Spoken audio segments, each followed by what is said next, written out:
Kev Mac video, you know, this is for sure.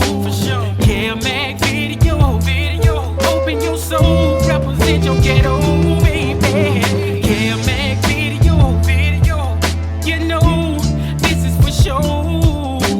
Kev Mac video, open your soul, represent your ghetto, baby. For the dime moves and the lokes, for the 6-4s on spokes, for the OGs that did a dime, came back around on parole, for the homegirls with the scrap game, little homies that gang bang, from Pelican Bay to YA, rearrange your mind frame. Yeah, I know what you've been through.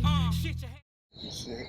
Let me ask you something. You said you was from Alabama, right? Birmingham, Alabama. You have any memories of Alabama? You know, I've been back recently, man. You know, my little brother was in the feds out there in Talladega, and I used to travel back, you know, and spend time with my family. I have aunts and uncles, cousins out there. Well, all my aunts are passed now, but I have cousins and, you know, family members in Alabama and Georgia.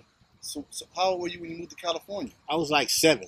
So you don't have no childhood memories? No childhood memories. Well, you know, I have a vivid imagination, man. I have a memory like an elephant, man. I can remember, you know, those first 7 years growing up in Alabama, you know, playing and, you know, being with family. You know what I'm saying? But those previous years, they was all here, man, you know, in this jungle, this concrete jungle. Back then, we was running on dirt and, you know what I'm saying, playing in fields. So who all came to California from Alabama, as far as your family? All my brothers, we were all born in Alabama, you know. So it's mom, pops? Mom's from Mississippi, though. My pops was from Alabama. You know, he went back. You know, he left when I was 10. So, you know, he went back, and, you know, we never heard from him again, but, you know. Did you ever ask him what reason they came to He's California? passed, man. He gone. So, you know, I'm talking about why did your mom and dad move to California? Well, he came here. He came first to, I guess, for a better life, man. You know, to try to do something, you know, leave the South. Most, if you understand, most families in California now came from the South. You know, they had a big migration period in them 60s and 70s, man, where families was coming from Louisiana, Mississippi, Alabama, Georgia. They was coming to because there was that, you know, that quote, pot of gold waiting on them. And they was coming here for better opportunities, you know what I mean, to work. And because, you know, South was the South back then in the 60s, man. You know, I'm talking about when King was marching for equality, man. These are the years that I left there and came here. He was doing this thing in Alabama, you know, in the South, marching for equality. And you had families moving here because people was coming here saying, you can get it here, you know. So a lot of families that's here today, they originally from the South. Spanish, you know, and some of them didn't like that. That I can speak their language, you know. And, you know, so they, you know, I was never one to shy from a fight, you know what I'm saying? So, you know, you said something disrespectful and we was gonna meet up. Got along and partied and hung out? With Florence? Nah, I don't remember no time like that. In the 70s, 80s, early 90s? No times like that.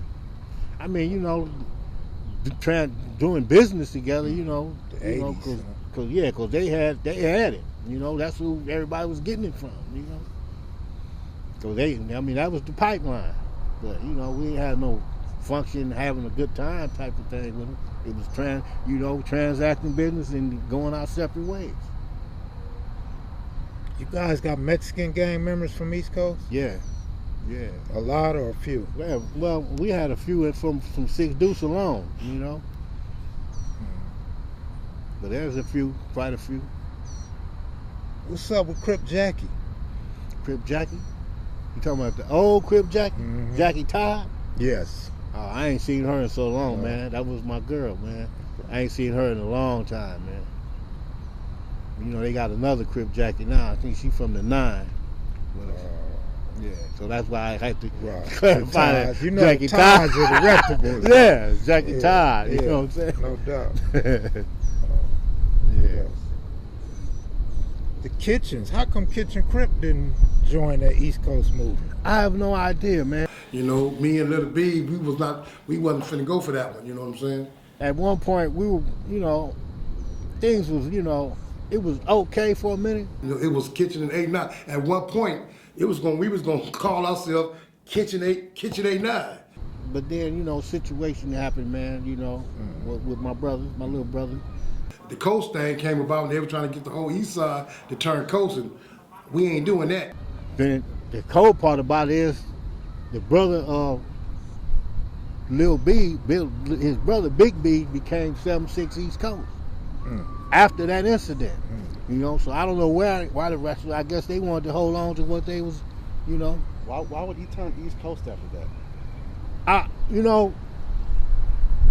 I believe the situation that how it occurred, you know what I'm saying? Because it was like it was a fight. You know what I mean? It was a fight. And then the dude, one of his homeboys, threw him a raggedy gun. And he tried to pop and it didn't fire. Got him killed.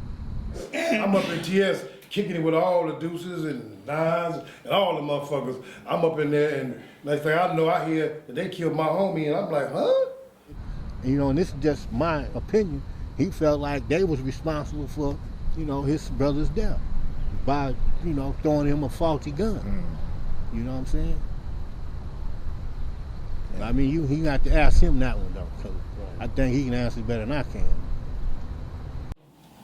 Like a few months later, we all walked on 6-9. It was a gang of, but we was strapped like a motherfucker, and they was too. Who was Raymond living with on San Pedro on 64? I never knew who he was living. I knew he was living in apartments right there. You said your brother was there? Yeah, he was there. Like when you turn the corner of 64th, it's a parking lot in the apartments. You know what I mean? Phones facing there. They was out in the yard. Someone pulled up and called his name. He walked towards the car. They shot him with a gauge. Blew all this out. Died on the spot. Yeah. He didn't die at the hospital? I'm from what I'm saying, all his intestines was coming out of his head.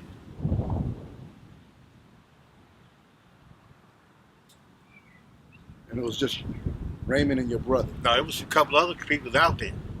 They would come by to talk to him, and if you like say you rolling by and you look over there, you see a couple of people, you finna, come and get out. Hey, what's up? It was not really just a hangout, but sometimes you would, find 5, 6, 7 people out there, talking. Then you had other people that lived in the apartments that had, people that we used to, like Tall Wayne, him and his mother and them, like I said, they've been there since I first came to California. His mom's still living in the same apartment. You know what I mean? Right now. You know what I'm saying? So, and he, when he became an adult, he moved up in a couple of different apartments, because they familiar with the landlord. But, yeah, so like I say, it wasn't a regular hangout. Just Did a war kick off after Raymond's death? Nah, not, because, the death, man, it to this day, no one knows who actually committed this murder. There's been assumptions and accusations, you know what I mean? But, they say it was 4 people in the car, you know what I mean? So no And gang- we understand that no gang has accepted this. So we understand that, like I said, he had enemies, cats that he had knocked out, cats, different things that transpired over the years, and people, plus the fact that he, people were envious of him. And I could say because he put East Coast on the map, somebody wanted to do something about that. I'm not, like I say, all these are assumptions and opinions, there's no proof to any of them, you know what I'm saying? And, I doubt if there's ever going to be any, Chris, we ain't supposed to be killing each other like that. I never was with that, you know what I'm saying? Once you settled into the 80s, who was your main rival as far as Crips is concerned? I can still say the Broadways, Fire Deuce Broadway. Over the Hoovers. Because, we was out the way. They wasn't really coming at us, the 6 Deuces. You know what I'm saying? Were you on the streets when Raymond died? No, I was locked up. I was up in Wayside. The 6 Deuces go to his funeral? Yeah. My brother was right there. My brother Oscar. He was there. Your brother was there when Raymond got killed? Yeah, he was there. Oscar was the East Coast at the time. Yeah. Did Raymond claim East Coast? Not that not that I know of, man. I ain't never heard him claim East Coast. I mean, it was his idea. It was his. But I don't think he ever claimed it. Tell us a little bit about, a lot of people say he didn't like guns, he didn't approve of guns, and then some people say he carried a nickel-plated 32 with him everywhere he went. I never seen him with a gun. You know what I mean? Because, I mean, you got to understand, the man's reputation was with his hands. You know what I'm saying? And he was devastating with them, kind of sort of like myself. You know what I mean? When I put them out there, they was, it was a thing, People just used to say, man, to this day, people like, man, you was the hardest nigga I ever seen when in a squabble. I take that as okay, I appreciate that, but it's a new day. Mm-hmm. You know what I mean? It's a new day. I'm not trying to, promote violence, but I'm trying to kill it right now. Mm-hmm. But I never known him to carry a gun, but that's not to say that he didn't. Right. A lot of people claim to be Raymond's cousin. Have you ever heard of somebody named Lonnie Keelan? Never. Who were some of the West Side legends when you were coming up? West Side legends, huh? I mean, I knew some cats, Hoover Band. I know Gang in the 60s, Who you know from 60s? Big U. Big U. Country.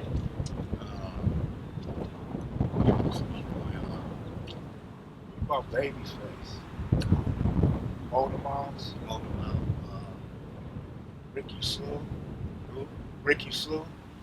Big Cat? Cat, yeah. Cats. Yeah, Big Cat. That's what I call country. Big Cat. Oh. Light skin.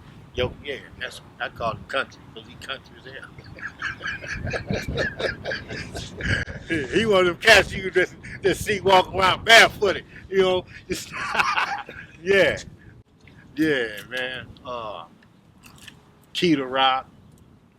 Petey Wack, yeah, Petey Wack. Yeah, we was cellies at one time in 4800. Petey Wack. Me, Petey Wack, and the homie Blue from 76. And we was cellies up in 4800 at one point. See, that's where I heard Rolling Coast came from, right there. I mean, it's a wobbler. It is because see, they did put us like the Coast and Rolling 60s on. You know how they used to separate them on the tiers. They did kind of do that. You know what I'm saying? But I didn't hear the term until I was in the pen. You know what I'm saying? And it was like roller coaster. I'm like, okay. And I'm thinking, these guys talking about some Ohio players. You know what I'm saying? But then it was like, no, that's our new thing, man. We roller coasting. Okay. I said, nah. Because I was like, wow, okay. That was all me. I was in 4800.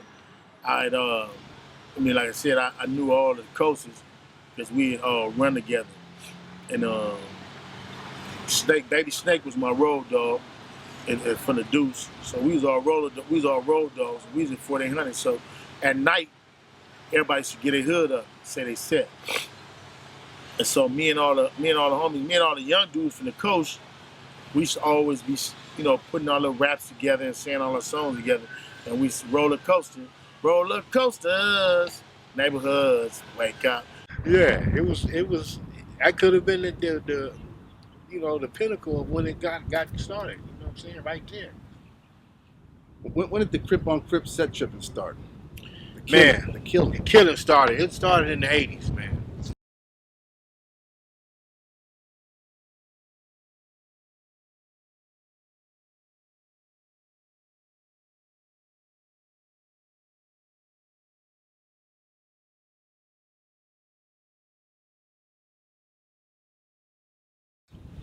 In your memory, 8, 9 neighborhoods or the first neighborhoods, are they responsible for the NHC moving to the west side?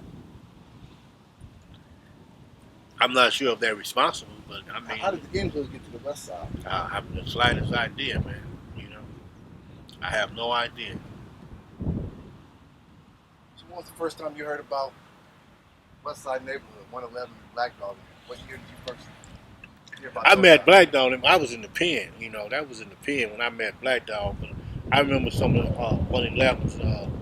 Prior to that, I didn't know any of them personally, but I remember the neighborhoods was out. That was 80s. Matter of fact, I met one. I can't remember his name now. In the 80s in Wayside. So you didn't play the West Side too close, huh? That's part. Just to meet, Just just to sitting meet. there. Yeah, just meetings. Did you Some guys some functions. did you guys have meetings at St. Andrews Park St. Andrews. in That's Manchester out Manchester. and St. Andrews? No, I ain't never remember meeting them in there. Because here's the thing, like early 80s, like 80, 81, I lived on 85th in Hoover. My mom's was living over there, man. All me and my brothers was living over there, you know, right across the street from Big Dwight. You know what I mean? And we used to, matter of fact, we used to throw little parties, man, and all the homies used to come through, and a couple of cats from the trade got into it with a couple of these was youngsters though at the time, and they had a couple of little fades right then. What year were y'all living in the Hoovers? That was 80. That was 80 and 81. Yeah, you said 81. Yeah, just on 85th. Yeah, when I went to jail, And it wasn't came. war yet. No, it wasn't no war yet. Okay. Cause like I say, we used to listen, Tweety Bird, all these cats, 8 Trays. We used to run together. I mean, we used to hang out. We used to do licks together. I used to roll with Tweety Bird. We used to go around, man, knocking stuff. You know what I'm saying? I'm talking about putting down, man, getting our change. You know what I'm saying? So like I say, it was a shock to me when I come home and niggas is like, man, why you over here? I'm like, what you mean? I'm in the store. So you went to the pen in 82. Yeah, So in 82, East Coast and Hoovers. we were still cool. As far as I remember, we were still cool, man. Because like I said, I was still going over there and hanging out with Tweety Bird, man. We were still doing our thing.